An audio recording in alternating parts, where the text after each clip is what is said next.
Yung mga tiwaling politiko natin, pinagkatiwalaan natin sila ng ating buwis. Itatago lang nila sa mga traveling bags and ghost projects. Makakabawi din po ang taong bayan sa inyo.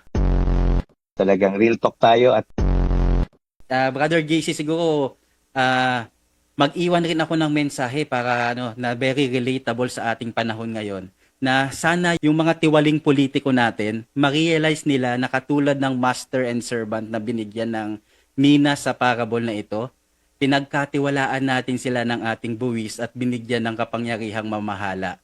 Nawa ay gamitin nila ng maayos upang lumago ang ekonomiya at antas ng ating pamumuhay at palawigin pa ang serbisyo. Hindi yung itatago lang nila sa mga traveling bugs and ghost projects. Kasi akala nila malilin lang at mananahimik lang ang taong bayan. At nako, makakabawi din po ang taong bayan sa inyo. Ayan lang, Brother JC. thank you, Brother Mark, for sharing this. No? Talagang real talk tayo at paalala sa ating lahat no, na ngayon ramdam na rin. Para ito yung pagsasalarawan ko eh. Yung mga leaders ng bansa natin, yung mga sangkot sa katiwalian, Yeah. parang sila yung mga magulang. No? Nag-aaway sila. Sino mas magaling, sino tama, ako nagsabi ng totoo.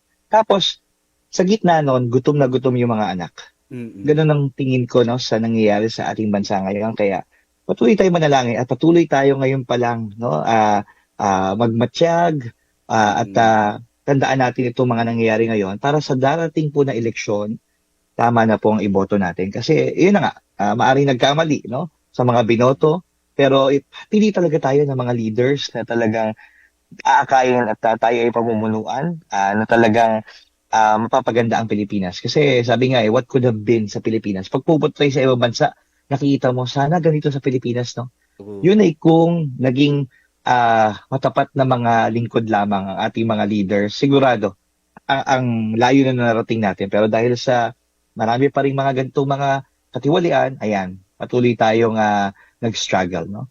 Kaya ayan, isang paalala po sa atin sa Gospel today, maging mabuting lingkod, no? Pagyamanin ang meron tayo at alamin natin na maalala natin na hindi ito sa atin lamang. Ito ay dapat ibahagi, ito ay dapat pagyamanin natin para sa Panginoon.